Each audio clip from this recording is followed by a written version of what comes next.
Chapter 31. You are listening at Novel Full. Audio. Break off the engagement. Domineeringly translator. Endless Fantasy Translation Editor.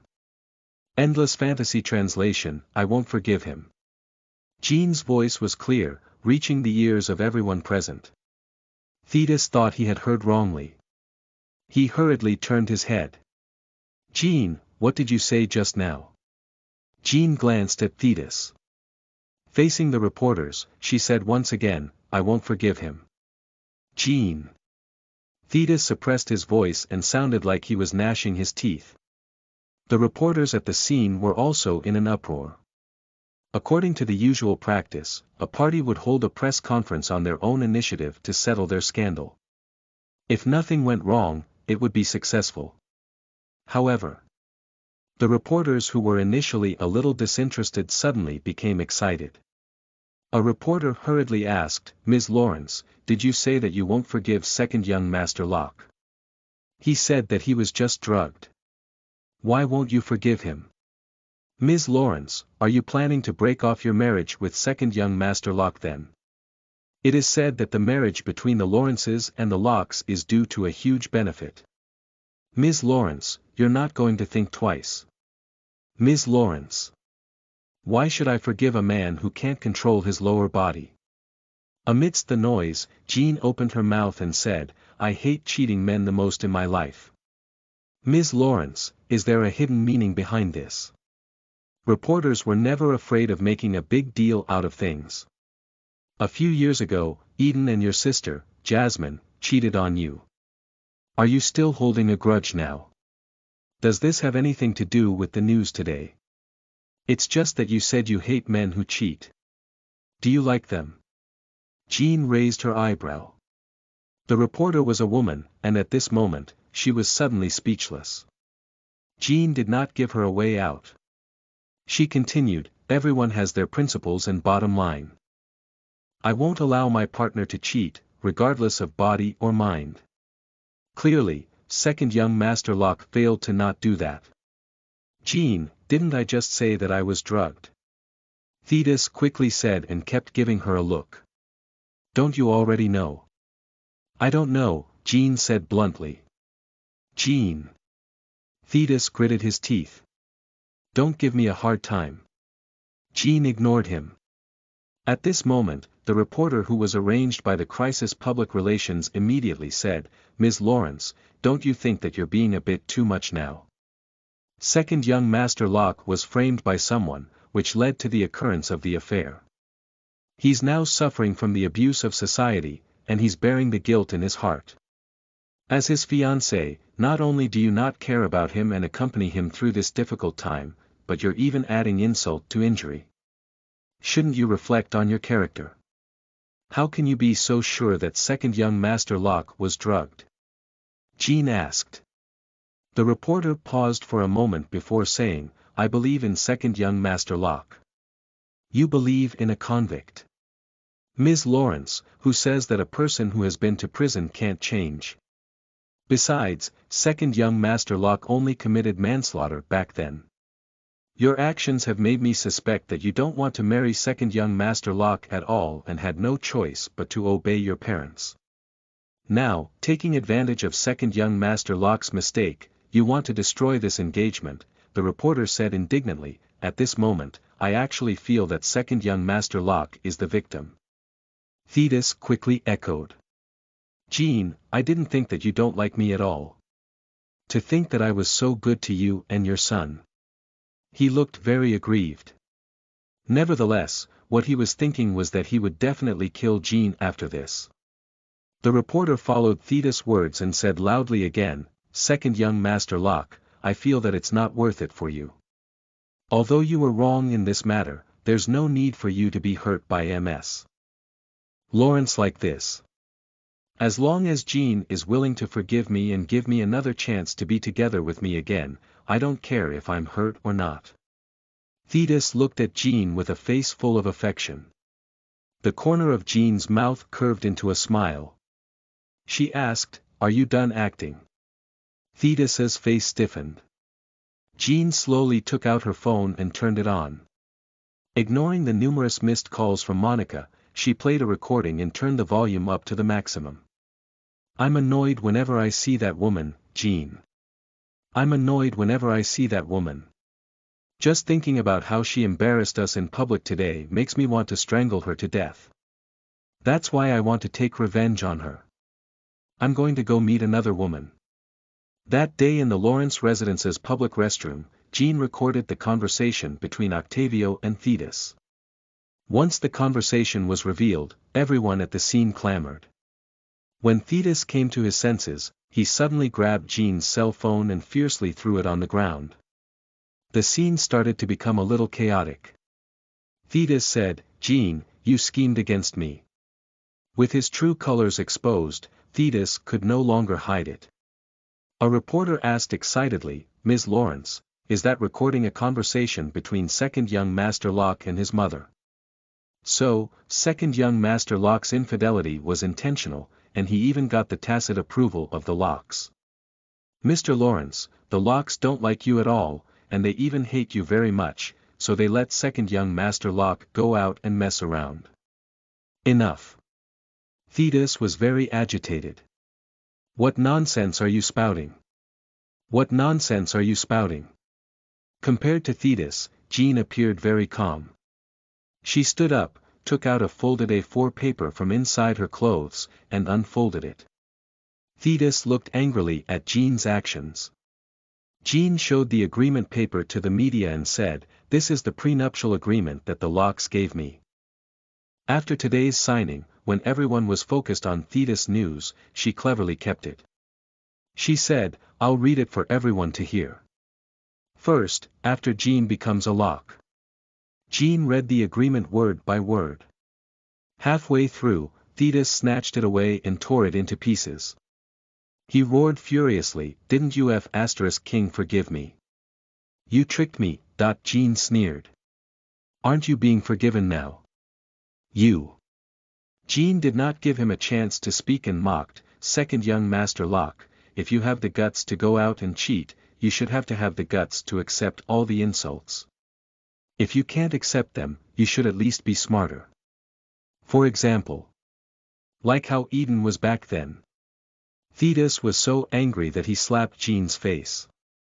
Jean caught his hand in an instant. She caught it so steadily that Thetis could not even move. Thetis frowned. Jean shook off his hand. Thetis took 2 steps back. Jean said, "Our engagement ends here. Now, please excuse me." After saying this, she left. Everyone present was even shocked by Jean's aura at this moment. 7 years ago and 7 years later, Ms. Lawrence had the same temperament, but at this moment, the feeling was completely different. Was it her age that made her more domineering? Jean walked out of the venue. She held George's hand and left. At the entrance of the clubhouse, Monica's car was already parked there. Without thinking, Jean opened the back seat door and went in.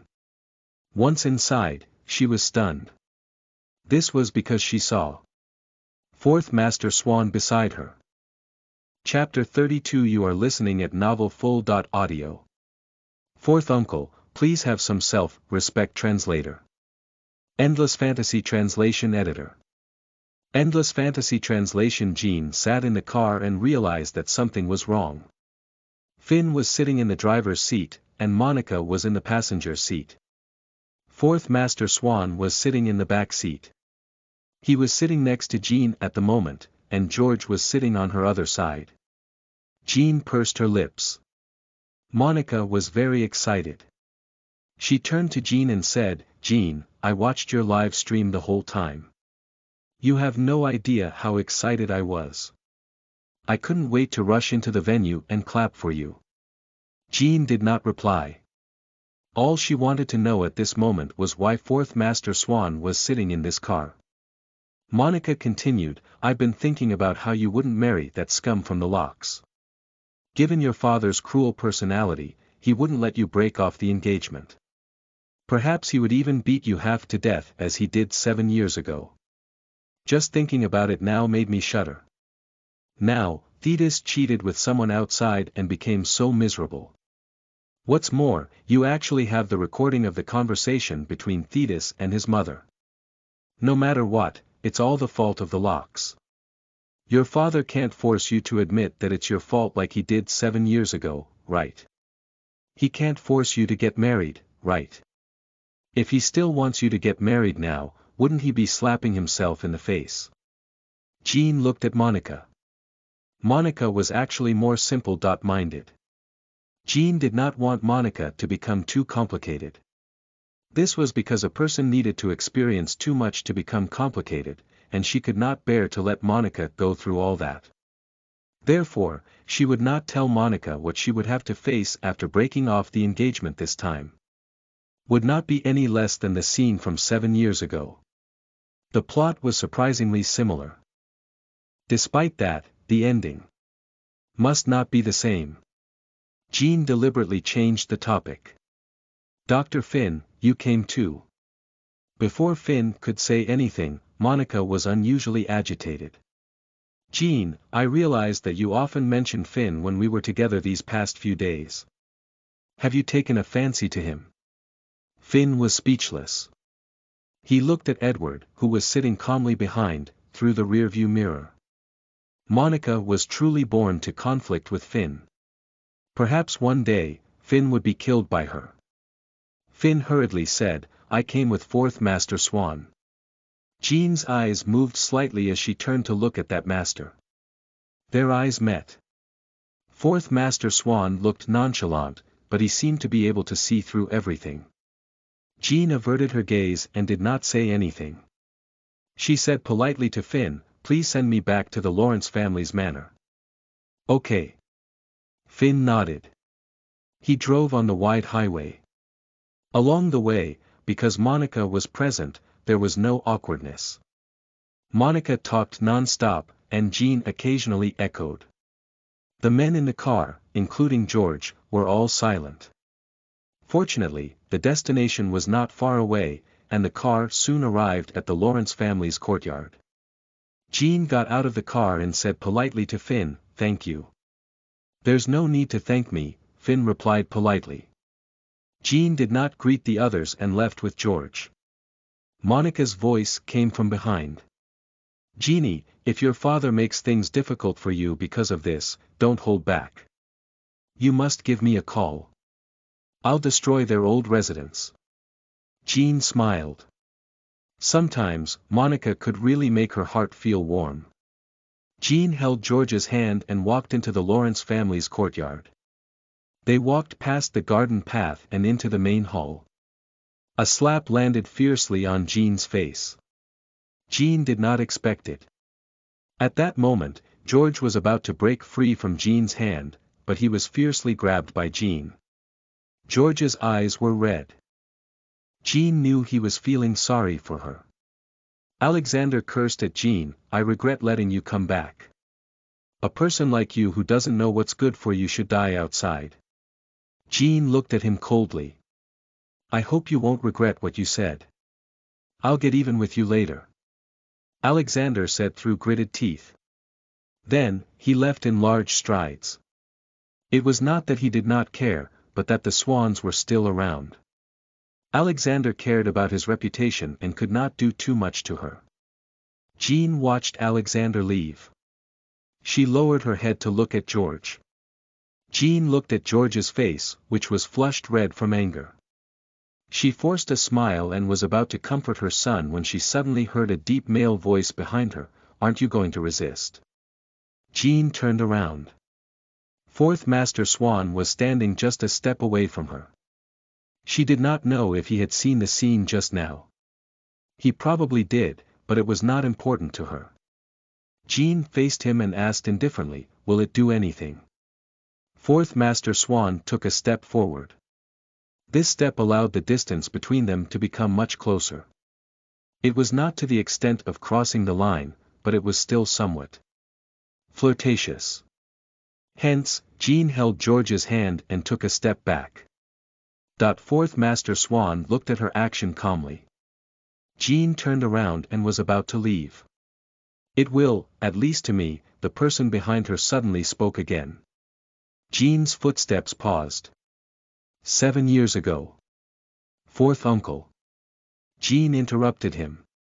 According to seniority, that was how she should call Edward indeed. This was all the more so because of the relationship between Eden and Jasmine.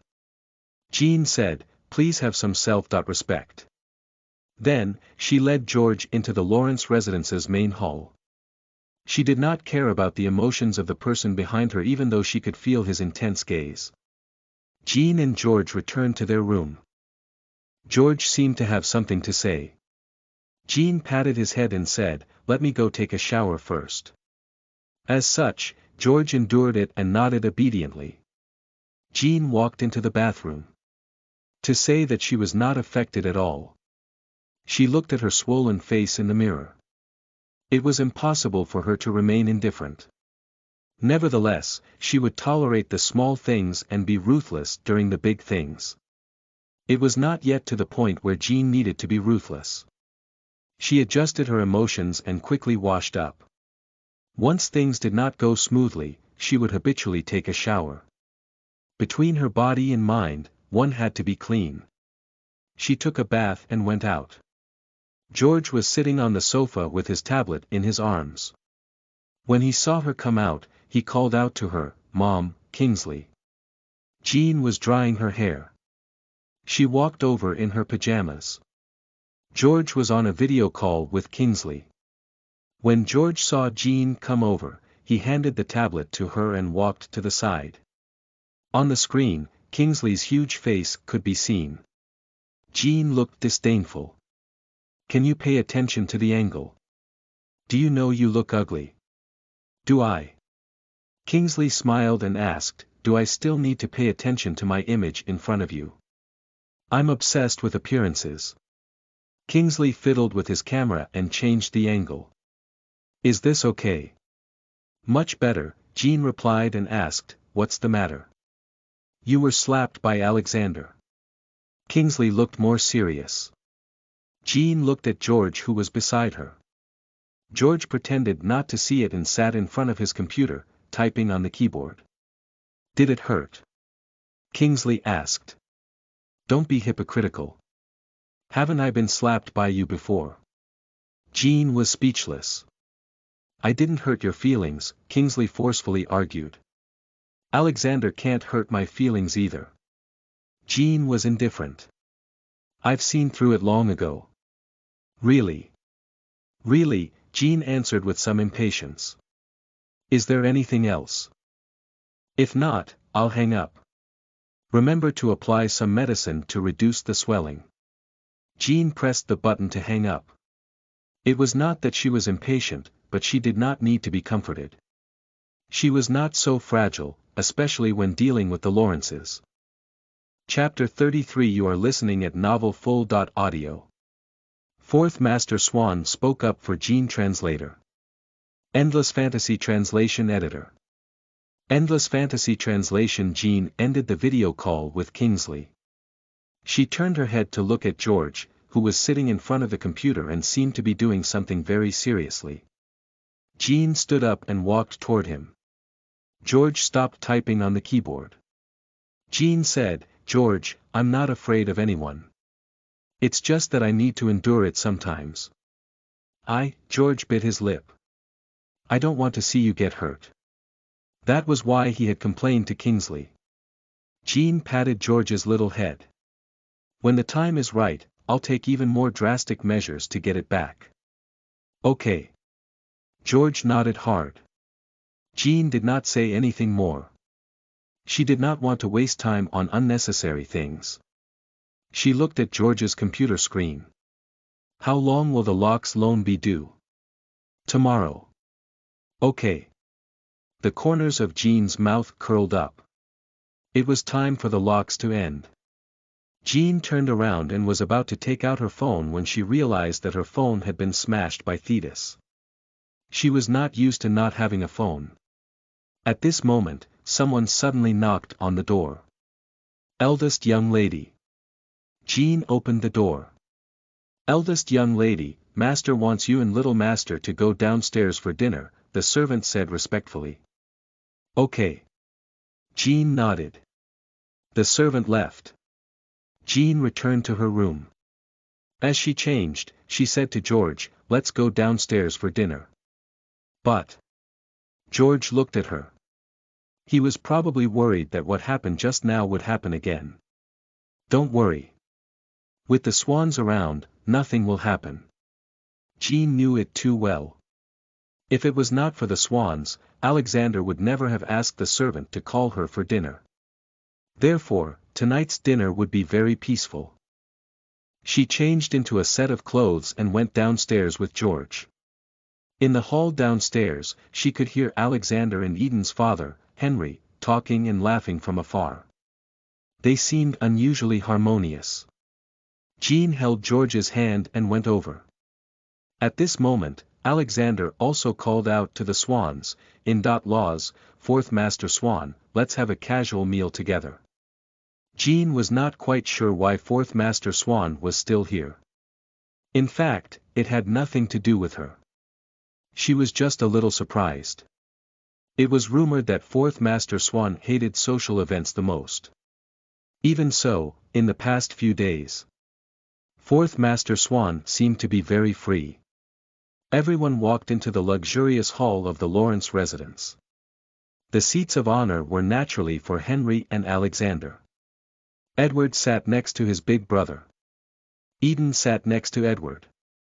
Beside Edward was Jasmine, followed by Joshua, Jean, and George. Beside Alexander sat Jennifer, followed by Henry's wife, Belle. As it was a round table, Belle was next to George. During the meal, Alexander and Henry were still chatting and laughing. Occasionally, Alexander would deliberately find a topic to chat with Edward. Naturally, the others did not say much. Eden and the others would occasionally chime in at the right time. Only Jean and George were eating dinner seriously.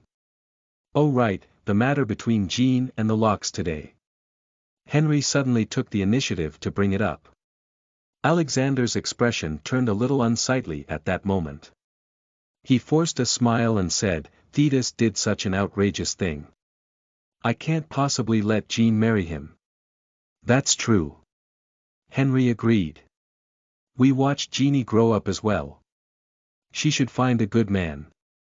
I originally thought that the second son of the Locks would be disciplined after a lesson. I didn't expect him to still be like that. I also didn't expect Thetis to be so unrepentant," Alexander said with some anger.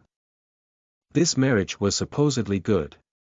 It's a pity that it has become like this," Henry said. "I heard that the Locks and MUK have been talking about collaborating recently. If the deal is successful, the Lawrences and the Locks together can seize Harkin's e-commerce market in just a matter of time." Alexander was a little embarrassed at this moment. The people at the table were all business savvy, so how could they not tell what Henry was trying to say? He was obviously unhappy with the fact that the marriage between the Lawrences and the Locks was broken off. To the Swans, the Lawrences were already of a lower class than them. If the Lawrences could reach a higher class, it would be even better. Moreover, if the Lawrences and the Locks cooperated with the MUK this time, the Swans could help them and also gain benefits in the e-commerce market. "I know too. It's just that things are unpredictable." Alexander tried to explain. Fourth Master Swan suddenly said, "The Locks won't be successful. If the Lawrences were to cooperate with them, it would be the Lawrences' loss." Henry turned his head and looked at his fourth brother. Edward was 20 years younger than him. He was born when Old Master Swan was 45 years old while Old Madam Swan was 43 years old. Due to his outstanding IQ, Old Master Swan valued Edward very much. It was worth noting that Edward had been groomed differently from other people since he was young. Given his high IQ, he was naturally much more outstanding than the average person. Once he reached adulthood, Old Master Swan entrusted all the matters of the Swans to him to take care of. Of course, this caused the other brothers to be dissatisfied, but because of Edward's ability, they had no choice but to accept it.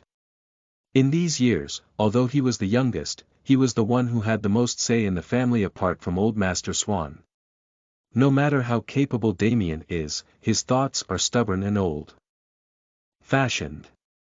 He can't keep up with the development of the current market.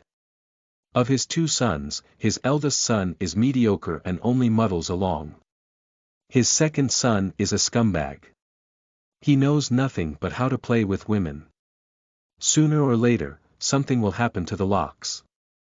If the Lawrences and the Locks become in-laws, once something happens, the Lawrences will be implicated. Edward's tone was neither slow nor hurried. There was a kind of majesty that could not be refuted. Jean made the right move by taking advantage of this incident to reasonably break off the engagement with the Locks. I think so too. Alexander quickly followed Edward's words and gave himself a way out. He was also afraid that any disturbance would affect the marriage between Jasmine and Eden. To the Lawrences, the most important thing at this moment was this marriage with the Swans. He did not dare to make any mistakes at all. Seeing that Edward had said so, Henry did not bring it up again. In any case, if the old master were to ask, it would be Edward who would explain the matter. The others did not have much of a say, to begin with. Since that's the case, don't think too much about it. That said, Jeannie isn't young anymore. It's better to find someone to marry her as soon as possible, Henry remarked. Jeannie has a child with her, so her situation is quite special. As her father, of course, I'll try my best to find a good man for her. Parents tend to worry about their children indeed. Henry echoed. The meal was rather enjoyable. After dinner, the Swans were not in a hurry to leave. They drank some wine during dinner, so Alexander served them some tea after that. Jean took George for a walk in the back garden. Usually, George spent too much time in the room. When he had the time, she would drag him out to exercise more, even if he did not like it. They walked a few rounds in the small garden that was a little dim. Their footsteps suddenly stopped. Jean looked at the man in front of her who deliberately blocked her path. Chapter 34. You are listening at NovelFull.audio. It doesn't stop you from seducing me. Translator. Endless Fantasy Translation Editor. Endless Fantasy Translation Et. Jean looked at Eden standing in front of her. It was obvious that he was doing it on purpose. To be honest, she did not have any interest in this man at the moment. She did not even know why she loved him so wholeheartedly back then. After thinking about it, it was probably because she was young and did not know any better. After all, any teenage girl would not be able to reject a good-looking and well-educated young man with good grades, a good personality, and good family background. It was just that those labels could not compare to a dirty heart. The corners of Jean's mouth curled up slightly. Young Master Swan, is there something you need from me?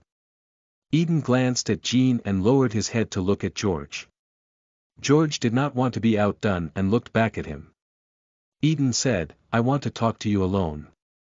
Jean lowered her head and looked at George. Go back to your room first. She just did not want this man to waste too much of her time, so she did not want to be tangled with him.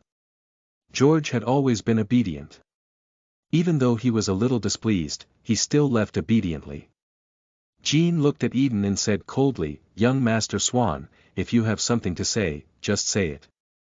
I haven't thought of how to help you reject your marriage with the Locks, yet you broke it off so easily. Eden stared at Jean. You're much smarter than before.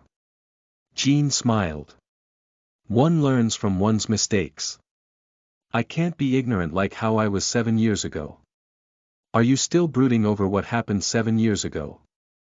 Young Master Swan, you're worrying too much. I only learned a lesson from what happened 7 years ago. Jean, why do you have to talk to me like that? We were in love for a while, so I'm not so indifferent to you. As long as you take the initiative, I can help you with many things. Eden seemed to be expressing his attitude. Jean smiled again. She said, It's better for you to be indifferent toward me, young Master Swan. I don't dare to ask for your help, and I don't dare to go against Jasmine now. I'm afraid I won't even know how she'll kill me if it happens. Eden's face darkened slightly. Jean seemed to dislike him from the bottom of her heart. Eden had put down his airs, but she still maintained her posture. He said, "If I can guarantee that Jasmine won't dare to do anything to you, will you?" The corners of Eden's mouth curled up into a smile. He reached out his hand and moved his fingers toward Jean's cheek. Jean took a step back and dodged it perfectly. Eden's fingers stiffened. He clenched his fist tightly and put it down. It was not difficult to see his emotions. Jean said, "Young Master Swan, unrighteous deeds will lead to your own death." After saying this, Jean walked past him and prepared to leave. Eden grabbed her arm. Jean's eyes narrowed. Eden pulled her to his side with a ferocious expression. "Didn't you dress like this on purpose to seduce me tonight? Like this? What about this?" Jean lowered her head and looked at her outfit of a virtuous woman. She was only wearing a black tight-fitting T-shirt and a pair of skinny jeans. Who did she seduce with such an ordinary outfit? It would be fine for an ordinary person to wear this outfit, but due to her seductive figure, she looked erotic. Jean moved her arm and gestured for Eden to let go. At this moment, Eden did not dare to do anything out of the ordinary in the Lawrence residence. After a few moments of stalemate, he still let go of her. Jean said, "Young Master Swan, you'd better not be so narcissistic. Who says that I'm not trying to seduce? Your fourth uncle." Jean. Eden was furious.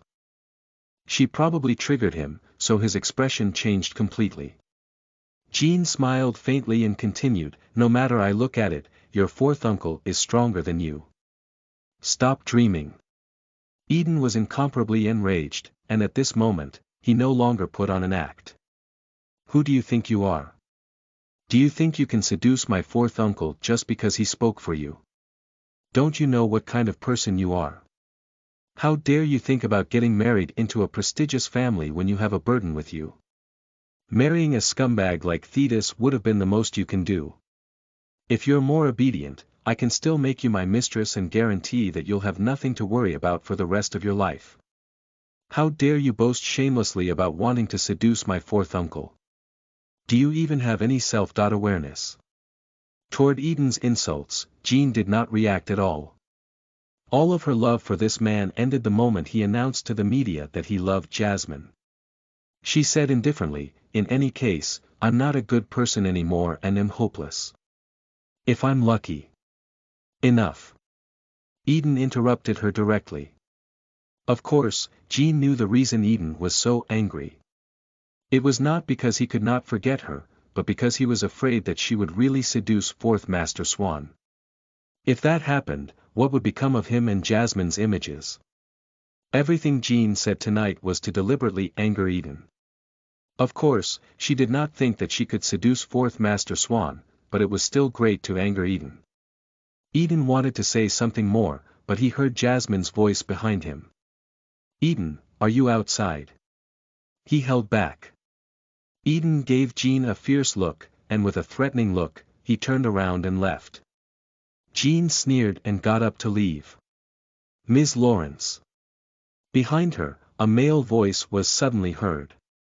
It was a creepy feeling. Jean turned her head and watched fourth Master Swan walk out from the dark. His tall physique and strong aura were hard to ignore. Jean suppressed her shock and asked, "Fourth Master Swan, are you used to appearing and disappearing so mysteriously? Do you think that I should come out and embarrass my nephew then?"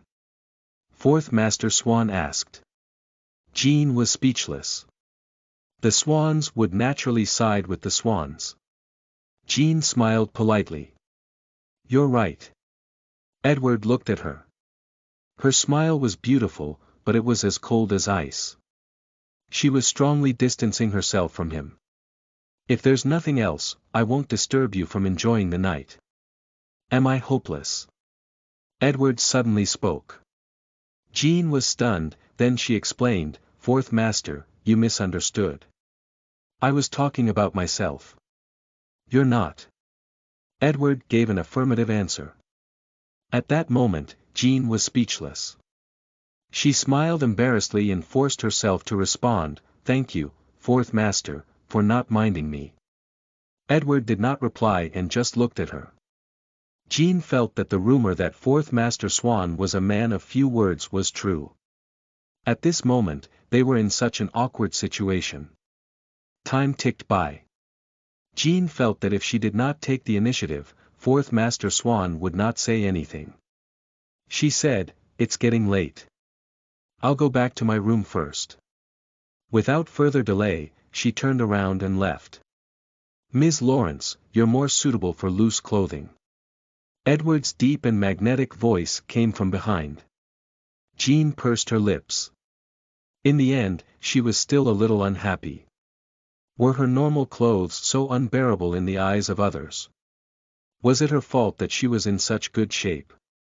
She gritted her teeth and forced herself not to care. The next moment, the person behind her added, "It doesn't stop you from seducing me." Chapter 35. You are listening at novelfull.audio. Something must be wrong with Fourth Master Swan translator. Endless Fantasy Translation Editor. Endless Fantasy Translation at night. It was so quiet. Jean lay on the bed and slept just fine. The sound of someone knocking on the door suddenly came from outside the room. "Miss, someone is looking for you." The servant was a little annoyed. Jean could understand that no one would be in a good mood if they were woken up in the middle of the night. At this moment, she was not in a good mood either. Who was looking for her at this time of night? Monica. She was always like this from time to time. "It's a man called Teddy," the servant said, clearly impatient. If it was not because the madam reminded the servants to respect the eldest young lady, who had been kicked out, they would not be so respectful to her. "What?" Jean frowned slightly. "He's waiting for you in the main hall now. He said he has something to hand over to you personally." After the servant finished, she turned around and left. Jean glanced at the servant's back and pursed her lips. She also walked out of the room and went downstairs. She really did see Teddy downstairs. Teddy saw Jean appear and hurriedly went forward. "Ms. Lawrence. You're looking for me. This is what Fourth Master wanted me to hand over to you." Teddy took out a cell phone and a SIM card. "The SIM card is still your original number, and the cell phone is new." Jean looked at Teddy and did not say anything. Teddy did not find this awkward. He took out another ointment and continued, "This ointment can reduce the swelling on your face. Fourth Master asked me to remind you to apply it before you go to bed. It'll reduce the swelling tomorrow." Jean still looked at Teddy without saying anything. There were a few seconds of awkwardness in the hall. After a long while, Jean could not help but ask, "Is something wrong with your Fourth Master?" Teddy was stunned and nodded. "He has been a little abnormal lately." Fourth Master Swan somehow did not want Teddy to follow him today and only returned to the manor at 9 p.m. He did not say anything when he returned. Half an hour ago, when it was midnight, he asked Teddy to send a SIM card, a cell phone, and a tube of ointment to Jean. Teddy suspected that his master had been terminally ill recently and became mentally disordered. Teddy said, "Please accept them, Ms. Lawrence. I shouldn't take something undeserved. Mr. Doolittle, please. My master said that if you don't accept them, I don't have to go back either. Please, Ms. Lawrence, be magnanimous and let me go back to report the matter." Since Teddy had said this much, Jean did not want to make things difficult for him. She took all the things in his hands and said, "Help me thank Fourth Master Swan." "Okay." Jean took the things in Teddy's hands. Teddy politely bowed and turned around to leave. Jean looked at the things in her hands. It was a little baffling. She did not have anything to do with Fourth Master Swan tonight. After Fourth Master Swan said those words, Jean pretended not to hear them and left immediately. Fourth Master Swan did not say anything more. She thought that was it, but she did not think that he would send someone to deliver things to her. What was more, it was in the middle of the night. Jean lowered her head and looked at the phone, the SIM card, and the ointment. She was not a child. As such, she would not smile if she was given candy. She conveniently threw the ointment into the trash can. When she was about to throw away the phone and the SIM card, she hesitated for a moment. It was just that she was not used to not having a phone. In the Swan family's bamboo garden. In a black and white, minimalistic, and high-class room, Edward was lying on a large black leather bed. He was wearing a white bathrobe and holding a phone in his hand. He was staring at the screen as if he was attracted by something. The moment Teddy knocked on the door and entered, Edward's eyes moved. Teddy said respectfully, "Master, I gave all the things to Ms. Lawrence." "Did she say anything?" Edward asked. "She asked me to thank you." "What else?" Teddy looked at his master. "What else could there be?" Edward turned to look at him. Teddy tried hard to recall. "Oh right." Edward's eyes were clear, and they flickered for a moment. Teddy said, "Ms. Lawrence asked if something is wrong with you." Edward's face darkened. Teddy did not dare to speak. "Teddy."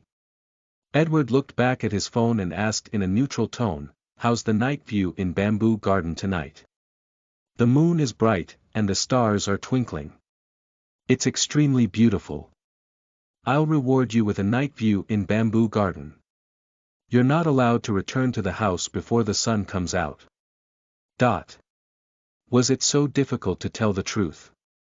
Teddy left with tears in his eyes.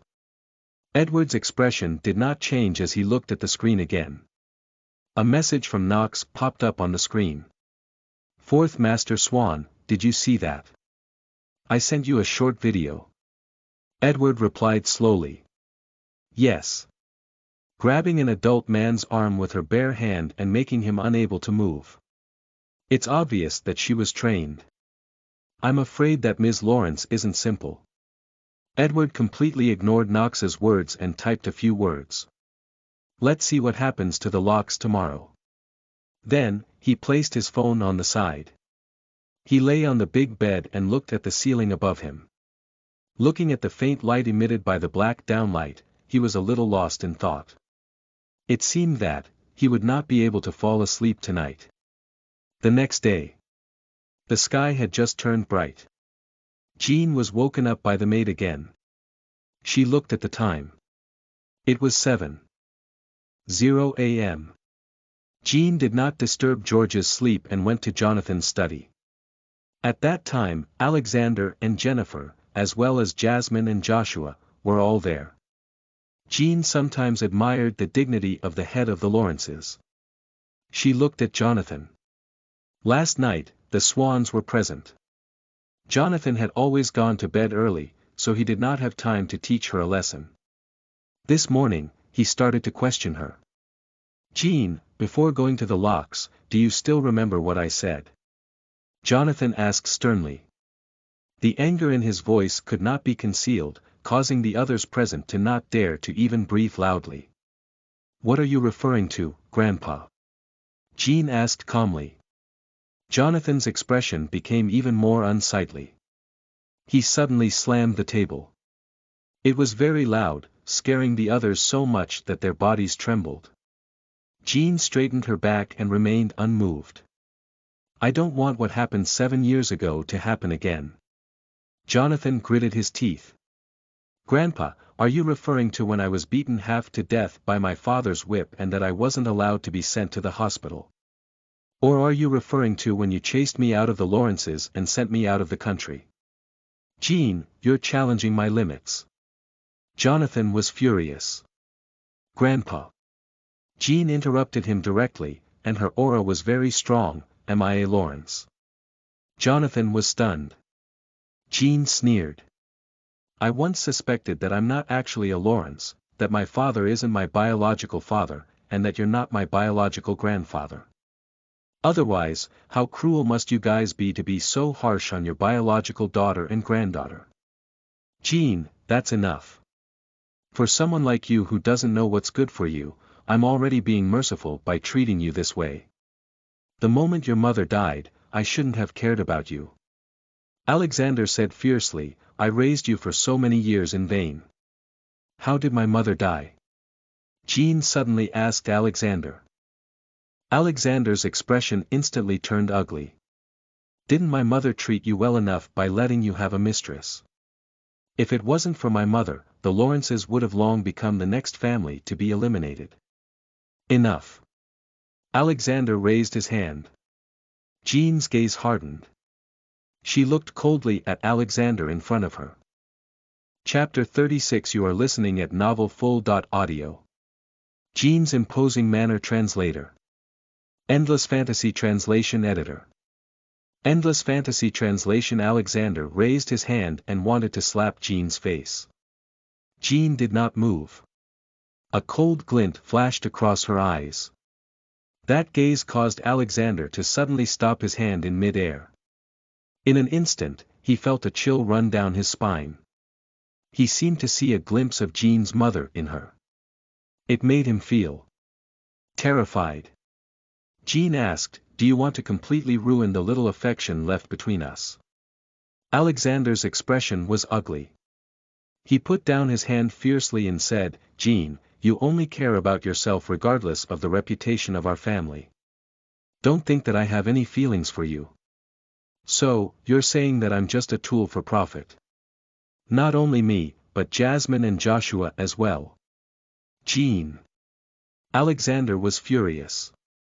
Jasmine quickly said, Sister, how can you say that about Dad?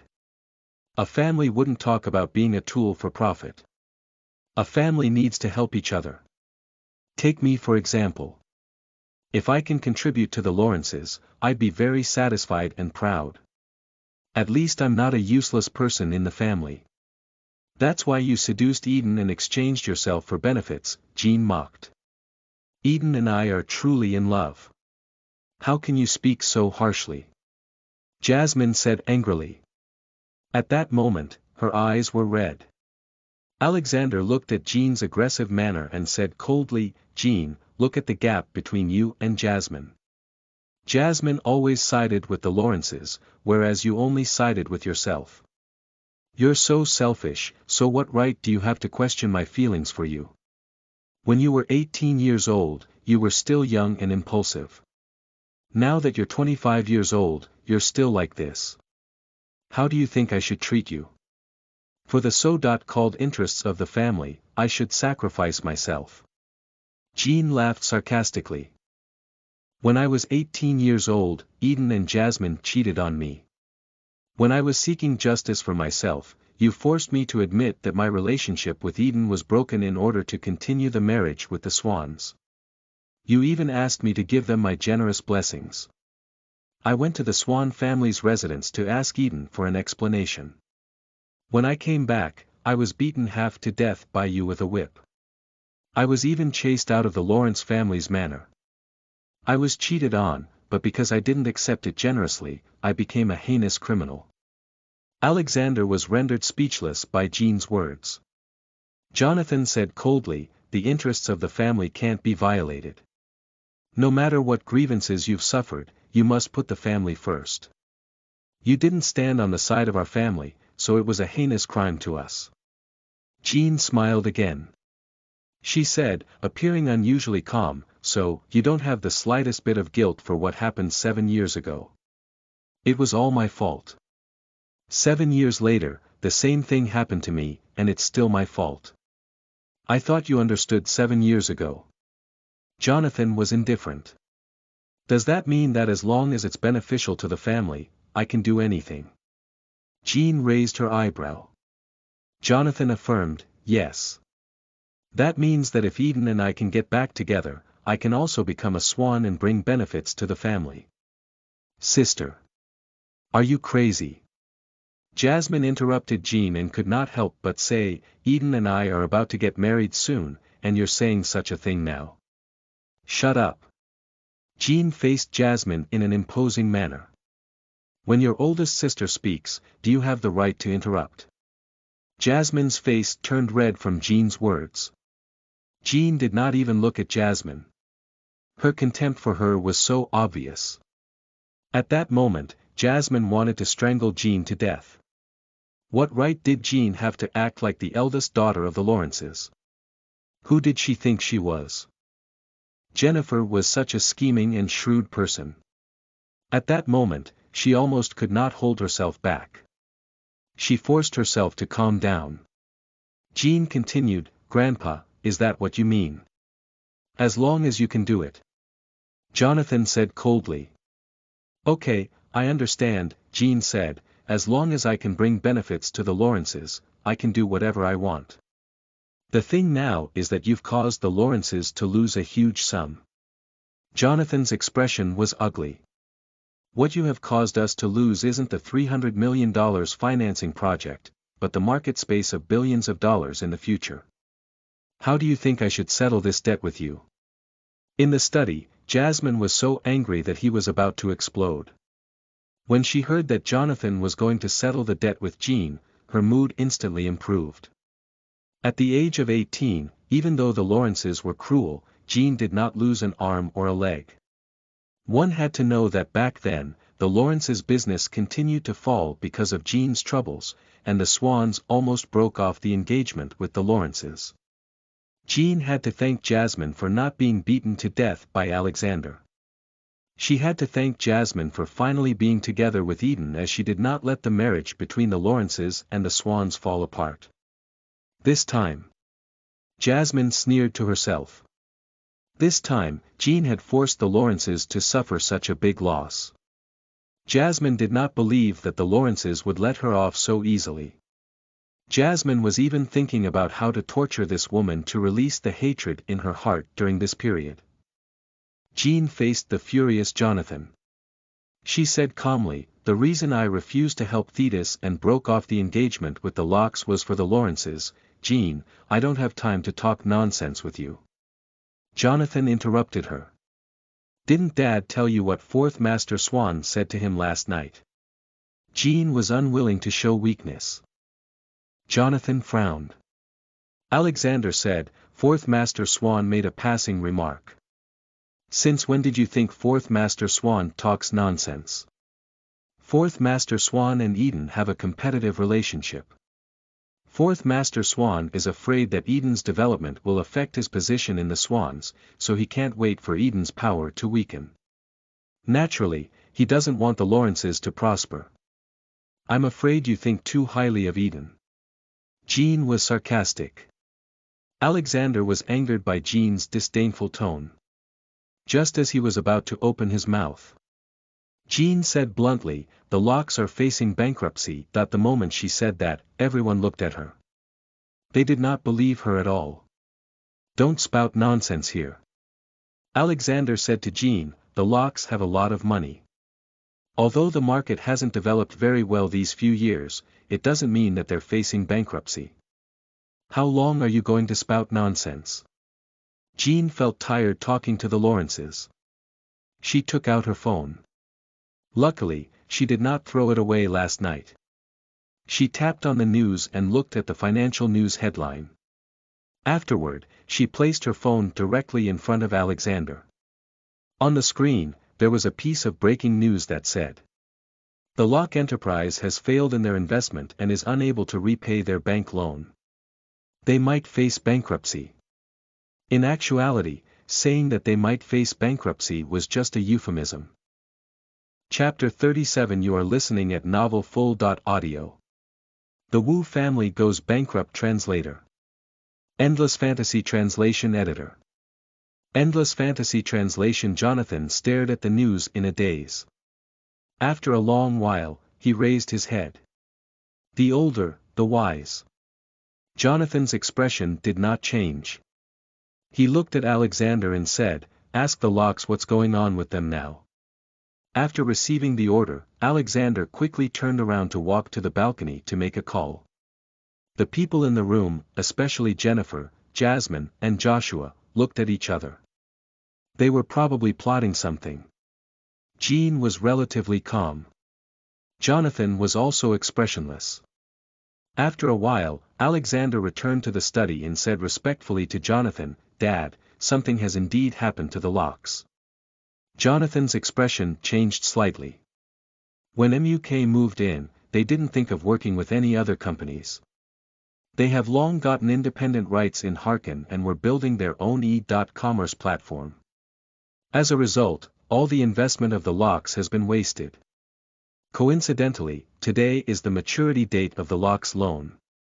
The locks intend to mortgage the e-commerce companies they acquired to the bank, but the bank won't accept it.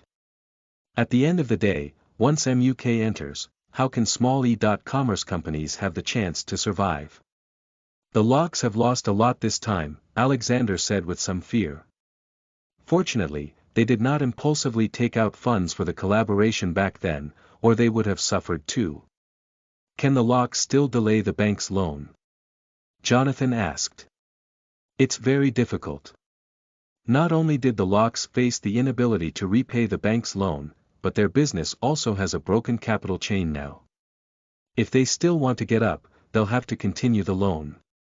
However, the locks' traditional business no longer has prospects for development, and there's no market for the e-commerce companies they invested in. The bank can't continue lending them money without an end. According to what banks usually do, they'll probably recover all of the locks' mortgaged assets and auction them off to cut their losses. Jonathan nodded as if he was clear about this matter. At the same time, a phone rang in the study. Alexander took a glance at the caller. He hurriedly said, "It's Damien. He's going to borrow money from you." Jonathan went straight to the point. You should reject him, of course," Jonathan said, "give me the phone." Alexander gave the phone to Jonathan.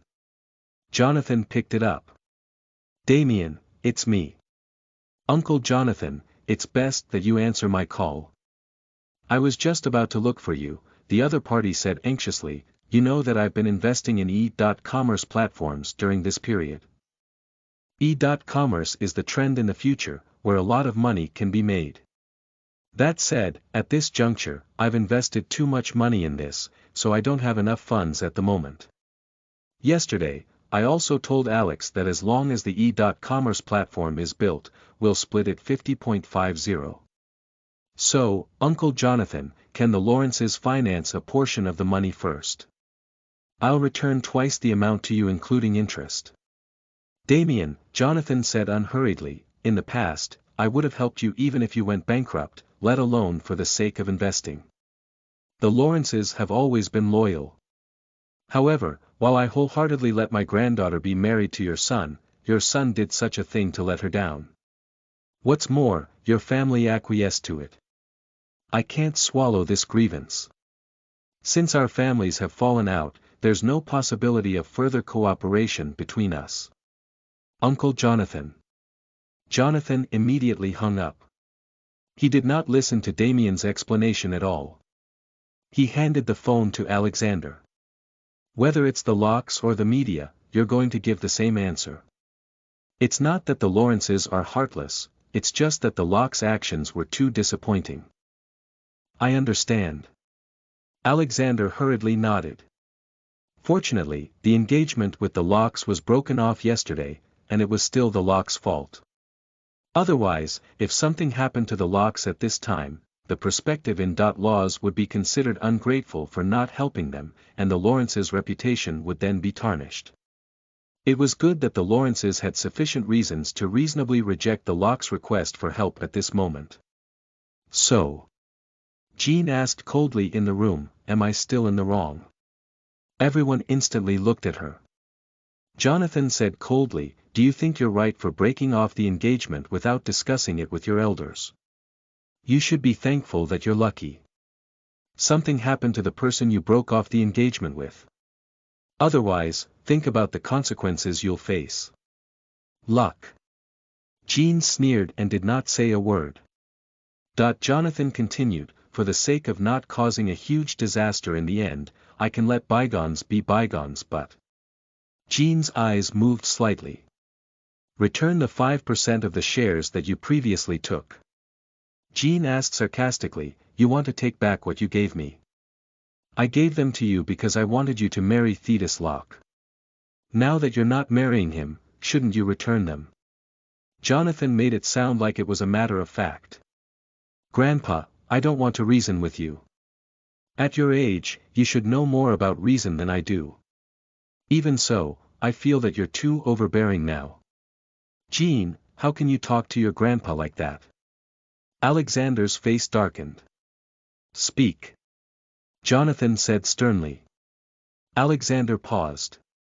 Jean looked straight at Jonathan. When you gave me the shares back then, you didn't say that you'll take them back if I end up not getting married to Thetis. I gave you the shares on the premise of becoming a Locke. Compared to the benefits of a joint marriage with the Lockes, breaking off the marriage has also brought benefits to the Lawrences. Not only did we not lose out on our investments, but we also kept our reputation. One thing is not another. I gave you the shares back then just to make up for you. Now, you don't have to marry Thetis, so we no longer have to make up for it. No. You just said that as long as I can bring benefits to the family, I can do whatever I want. Jean looked at Jonathan. I've never thought of doing whatever I want. All I want is 5% of the shares. Grandpa, are you planning to slap your own face? Jonathan glared at Jean. He had never thought that one day, he would be rendered speechless by his granddaughter. Grandpa, 5% of the shares is nothing to you. Nothing will change for you because of this small amount of shares, whether it's in the Lawrence enterprise or the Lawrence family. On the other hand, it's very important to me. What's so important? Jonathan snorted coldly. It means that I'm a Lawrence, Jean uttered word by word. Jonathan seemed to be stunned for a moment. Jean said in a slightly lower voice, I was chased out of the family by you, so I once suspected that I wasn't my dad's biological daughter. These shares at least give me a reason to convince myself that I'm a Lawrence. Jonathan looked at Jean, and at that moment, he seemed to be sizing her up. It was probably the first time in the 25 years since Jean was born that he looked at her so directly. Jonathan, who had always valued sons over daughters, had always treated the daughters of the Lawrences lightly. This was the case for Jasmine as well, he was just using her as a tool to gain benefits. This time, Jonathan was shocked by Jean's explosive power. Whether it was her imposing manner earlier or her softness at this time, they gave him no reason to reject her. Jonathan's eyes narrowed. Perhaps Jean was more useful than he thought. Just like Jean's mother. Chapter 38 You are listening at NovelFull.audio. The Past Translator. Endless Fantasy Translation Editor.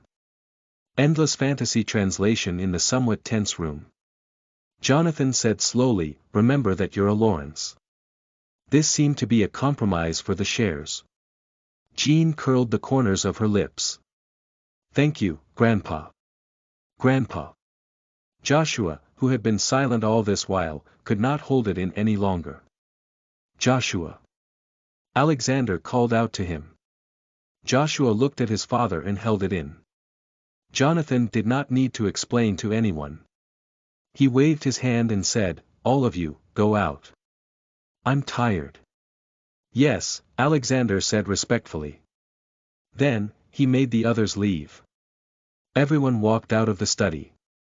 Jean walked in front. Jean, Alexander called out to her.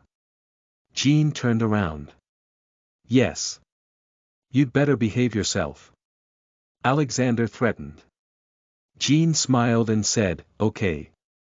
Although she agreed right away, she was half-hearted. Without giving anyone any face, she left after that. Alexander clearly had some emotions. Jennifer whispered beside him, Jeannie is still so disrespectful to her elders after all these years. Alexander turned his head and glared fiercely at her. Jennifer immediately shut up. Alexander said, it's time to go to work. As he said that, he strode away. Jennifer signaled Joshua to follow. In the corridor of the Lawrence family's residence, only Jennifer and Jasmine were left. Jasmine was driven mad. She was about to speak when Jennifer called out to her, "Let's talk in your room." The two of them returned to Jasmine's room. Jasmine could not hold it in any longer. She could not take it anymore and shouted, "What's so great about Jean? What right does she have to be so arrogant in front of Grandpa and Dad? What right does she have to be so fierce to me?" She was so angry that her eyes were red. Jennifer was also fuming at that moment. She said, "We can't underestimate this woman. What's so great about her? It's just that she was lucky and that the Locks happened to be going bankrupt. Otherwise, she would have been beaten to death." Jasmine said fiercely as if she did not care about Jean at all. "It won't be that simple," Jennifer said. "Anyway, Dad doesn't like her. 7 years ago, Dad was able to hit her so hard and even chased her out of the house. What can she do now? It's true that your dad doesn't like Jean, but it's not her problem. It's her mother," Jennifer said suddenly. "What?" Jasmine did not know much about what happened to the previous generation. Jean's mom is a business prodigy. She helped the Lawrences develop when the Lawrences were on the brink of crisis. The Lawrences maintained as one of the 12 great families because of her ability. However, she was also too capable. Although Jean's mom didn't have any shares, the Lawrence enterprise was still under her control. Your dad didn't have any say in the company. Not only that, but Jean's mother didn't give face to him on many occasions. Over time, he no longer had any feelings for her. He even started to hate her. Jean is very similar to her mother, so your dad doesn't like her, Jennifer explained. I'm a little confused. When we became members of the Lawrences that year, I didn't see how much Dad hated Jean. Jasmine recalled.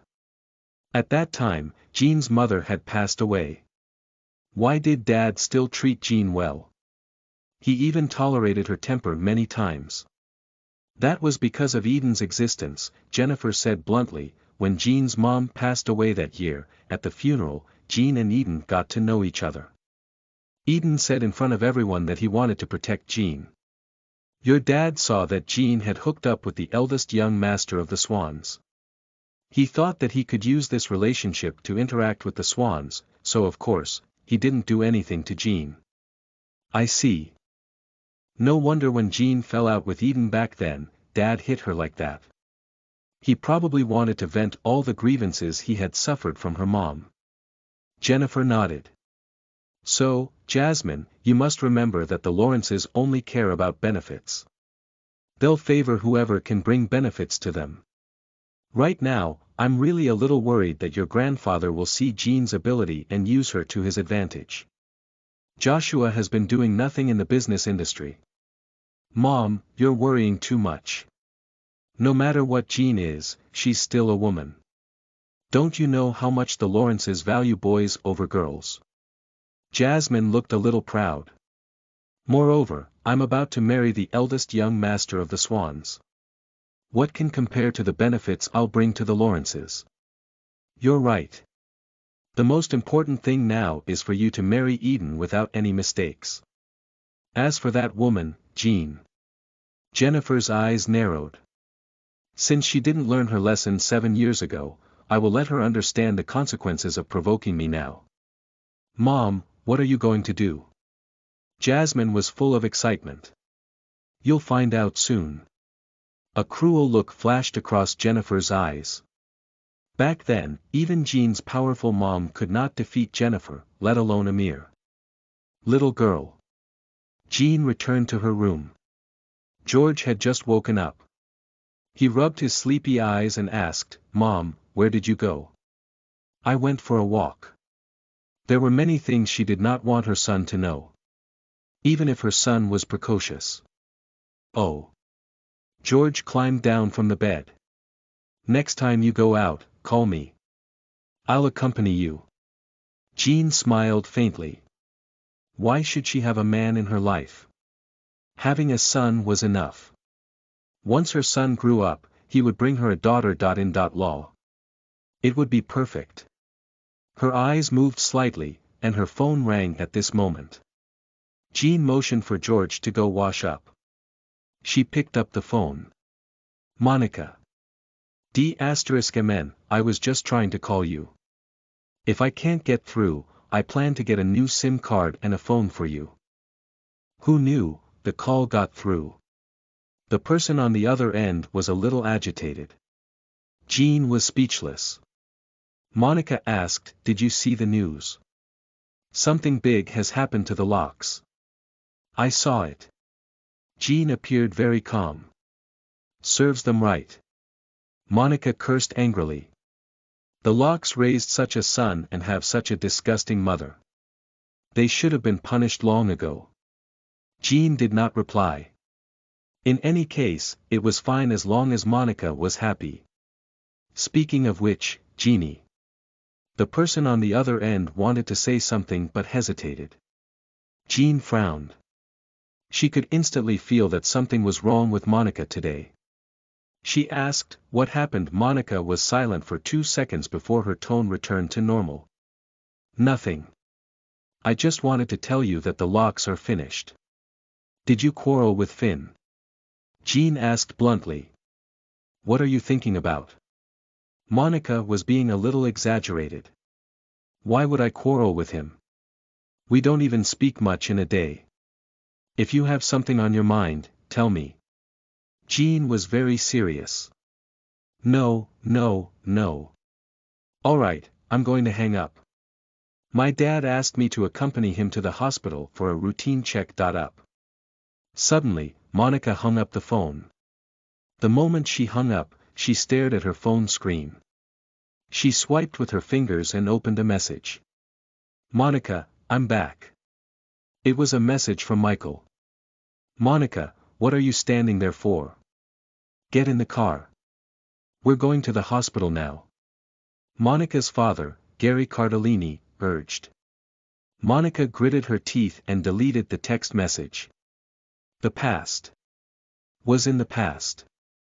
Chapter 39. You are listening at novelfull.audio. It's time for you to do family planning with Finn Translator. Endless Fantasy Translation Editor. Endless Fantasy Translation. Monica accompanied her dad to the hospital. Sitting in the luxurious car, Monica was deep in thought. Gary frowned. "You're normally talkative. Why aren't you talking to me now? What can I say to an old man like you?" "Ah." Monica held her head. "Dad, I'm so stupid because you've been hitting my head since I was young. If you know you're stupid, stop thinking so much. Just live a good life with Finn." Finn. Is Finn your illegitimate child?" Monica was displeased. Gary was too lazy to answer and changed the topic. "I heard that Jeannie is back. She's been back for many days."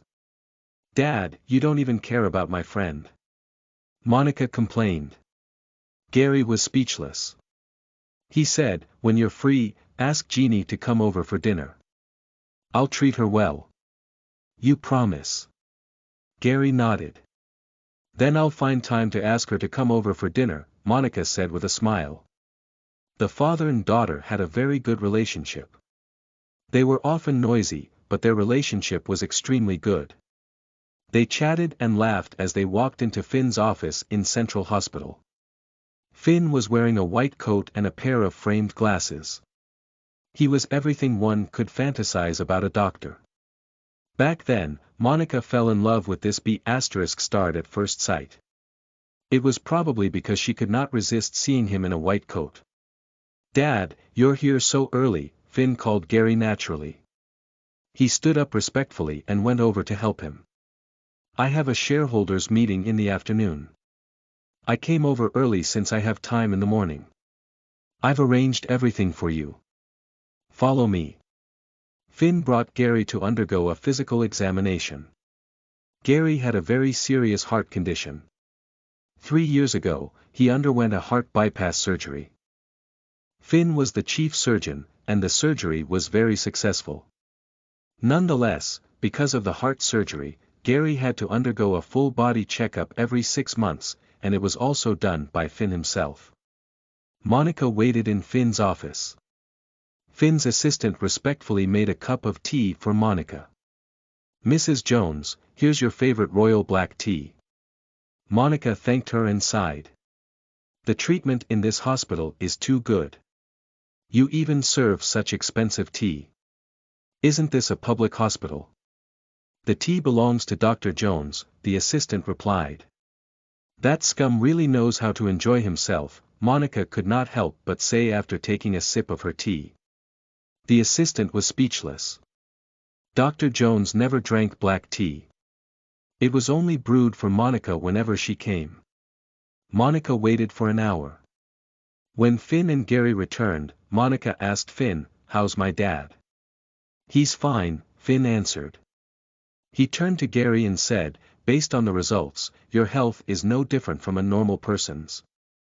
As long as you continue to take care of yourself according to my medical advice, there won't be any problems." "Thank you." Gary patted Finn's shoulder with a smile. "Dad, you're being too polite." Finn was very polite. Monica looked at Finn. This man was always polite in front of outsiders, but in front of her, he was the worst. "Since I'm fine, I won't disturb your work." "Monica, let's go," Gary said. Monica stood up from the sofa. "I'll send you off," Finn said hurriedly. The three of them walked out of Finn's office and entered the elevator. The moment the elevator opened, Monica paused for a moment. Not only Monica, but the person inside was also stunned. He looked straight at Monica. "Commissioner Ross, we're here," the person next to him reminded him to get off the elevator. Michael then walked out. He walked past Monica. Monica pursed her lips and did not look any different. Finn sent Monica and Gary to the car. Gary said, "It's been a long time since you've gone home for dinner with Monica. Come back for dinner tonight." "I'll try my best." Finn agreed. Gary nodded and gestured for the driver to drive away. In the car, Monica did not say a word. Gary said, "Michael has returned to Harkin." Monica came back to her senses and said nonchalantly, "Probably. Don't come up with any bad ideas. Think about how he broke up with you back then." Gary sounded a bit serious. "Got it." Monica was a little impatient. She picked up the mineral water in the car and drank it as though she was not bothered. "When are you and Finn going to have a child?" Gary suddenly asked. Monica almost spat out a mouthful of water. F***ck. I'm still a virgin. How are we going to have a child? You can start planning, Gary said with a commanding tone. Monica was not going to care about what the old man said. In any case, she was going to divorce Finn sooner or later. Before long, the Locks declared bankruptcy. They were probably the only publicly listed company that declared bankruptcy so quickly. It seemed that their death was declared before they could even struggle. Jean lay on the chair in her room and looked at some news out of boredom. These few days, she had nothing to do. She either accompanied George in their room to play computer games, went out for a stroll in the Lawrence residence's courtyard, or watched coldly from the side as the Lawrences prepared for Jasmine and Eden's wedding. There were only 3 days left before the cheating couple got married. Jean was very calm. She calmly watched Jasmine act like a shy yet eager woman. She put down her phone and looked at the time. It was 9:00 p.m. Just as she was thinking of getting George to wash up and go to bed earlier, her phone rang. Jean frowned. To be honest, she did not like answering the phone at night. She looked at the incoming call. Monica. "Jean, I'm drunk." Monica's slightly drunk voice came from the other end. "You're drunk at 9:00 p.m. This did not seem like Monica's style. "Come and pick me up." Monica did not explain.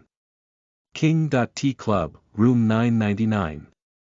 After saying that, she abruptly hung up the phone. Jean was a little speechless. She took a deep breath and said to George, "Take a bath and sleep by yourself. I'll go out and send your godmother back. She's drunk at the nightclub." "Okay." George nodded. Sometimes, George was so sensible that Jean was very touched. She got up and caressed George's head. Then, she went to change her clothes and walked out of the room. Downstairs, Jennifer and Jasmine were still in the living room preparing for the wedding. Besides them, Jennifer's relatives from her mother's family had also come. According to the rules of Southampton City, before a wedding, there must always be bridal guests. Usually, large families would let the bridal guests stay with them in advance. It was normal for them to spend 3 days and 3 nights together.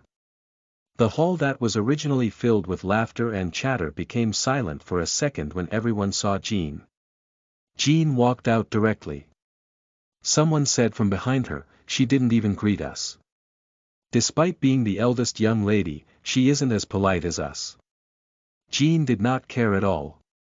She used her phone to call for an Uber and arrived at the destination. She did not like nightclubs, so she was not used to them and was also very unfamiliar with them. Under the guidance of a staff member, she walked into room 999. The door was opened. Jean was stunned. Other than Monica, there was also Finn, Knox, and Fourth Master Swan. Chapter 40. You are listening at NovelFull.audio. Jean sent Fourth Master Swan home, and they kissed. Translator. Endless Fantasy Translation Editor. Endless Fantasy Translation. When Jean saw everyone in the private room clearly, she knew she had been tricked by Monica. She turned around and was about to leave. Monica grabbed her. "Sister Jean." Usually, when Monica had something to ask of Jean, she would call her that. Jean looked grim. "You finally came back, and we haven't gathered like this for a long time. Please do me the honor of spending some time with me." Monica acted coquettishly. Jean looked at her coldly. Yes. It's my fault. I shouldn't have lied to you, but would you have come out if I didn't say that?" Monica said with a fawning look. At this moment, Finn also walked over. "Have a seat. We'll be leaving soon too."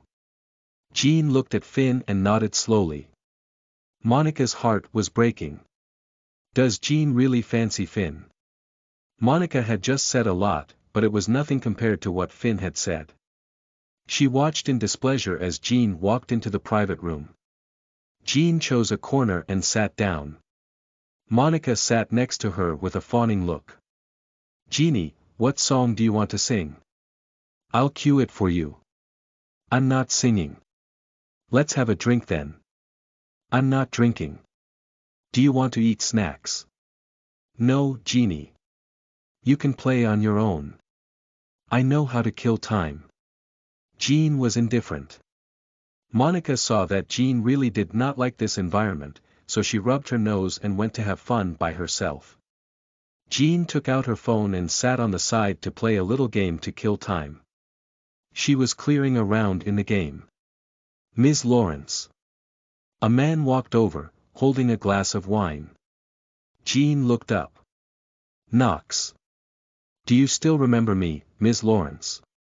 Knox introduced himself. Jean smiled.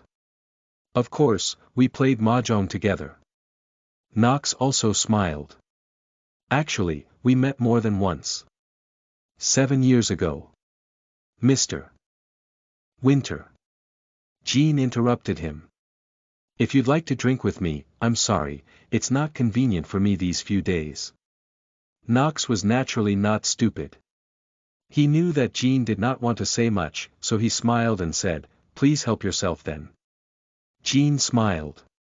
Knox returned to his seat and chatted with Fourth Master Swan and Finn while drinking. Jean continued to lower her head and play with her phone. "Miss, here's your plain water." The waiter suddenly approached. Jean was stunned. "Thank you." The waiter left respectfully. At 10:30 p.m., Finn said to Monica, who was still singing affectionately, "Monica, it's getting late. It's time to go back. It's only past 10 o'clock p.m. Monica was obviously not satisfied. Everyone has something to do tomorrow. Monica was helpless. She put down the microphone. Let's go then. She turned around and walked toward Jean. Jeannie, let's go. Okay. Jean stood up. Everyone also stood up from their seats. Monica looked at Fourth Master Swan and had an idea. She suddenly asked, "Fourth Master, did you drink?" Fourth Master Swan looked at Monica. "What do you think? Jeannie hasn't drunk. Why don't you let her send you back?" Monica arranged the matter and added, "Finn, Knox, and I drank. We can't send you back." Fourth Master Swan turned to look at Jean. Jean knew what Monica was thinking. Monica was trying to set her up with Fourth Master Swan. It was just that Fourth Master Swan was out of Jean's league. Jean casually picked up the wine glass beside her and suddenly emptied it. Monica was dumbfounded. The others also seemed to be surprised. Jean said calmly, "I drank too. I can't drive, so I can't send Fourth Master back." It was such an obvious rejection. Monica was so embarrassed that she wanted to die.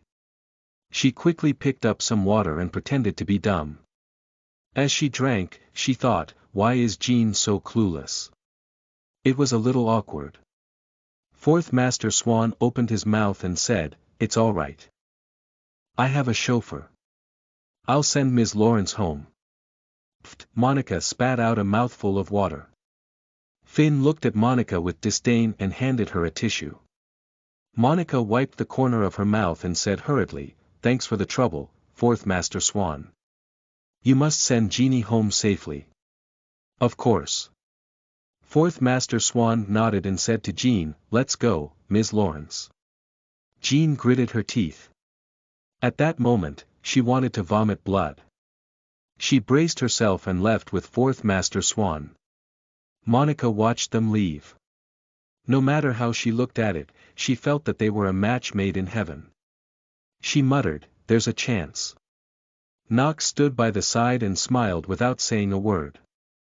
Jean sat in Fourth Master Swan's car. The two of them had settled down, but the car did not start. After a long while, Jean could not hold it in any longer. She asked, "Are you still waiting for someone, Fourth Master?" "I'm waiting for you to fasten your seatbelt," Fourth Master Swan said bluntly.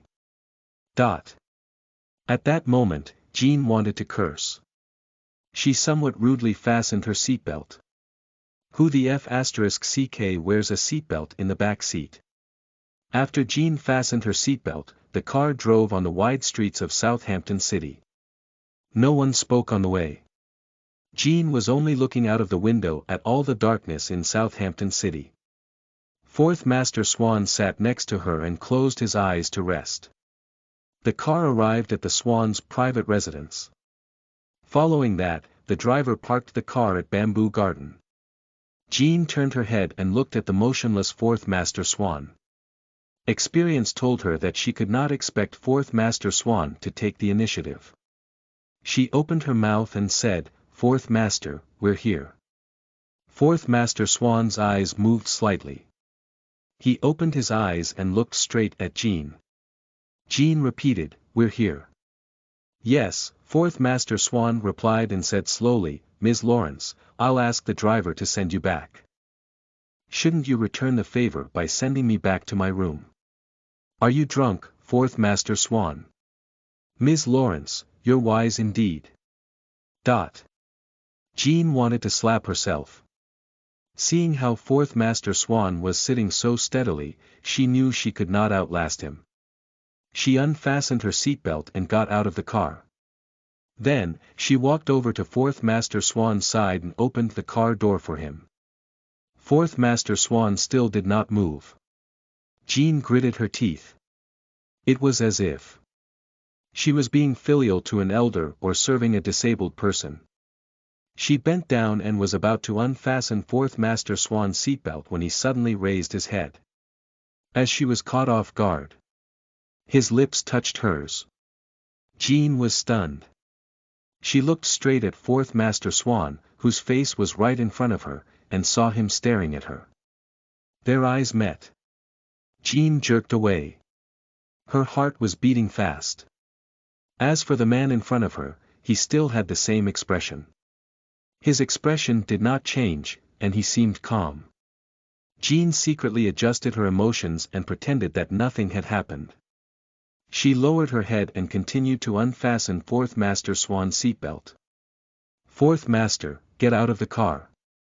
Fourth Master Swan held on to Jean's arm and got out of the car with her. Jean unsteadily helped Fourth Master Swan into his room and rested him on his big bed. She panted. Fourth Master Swan did not look like he had much flesh, but he was as heavy as a lump of iron. Jean turned around and was about to leave. "Ms. Lawrence," Fourth Master Swan suddenly called out to her. Jean was a little impatient. She turned around. "Yes, Fourth Master. Next time you kiss me, remember to stick out your tongue."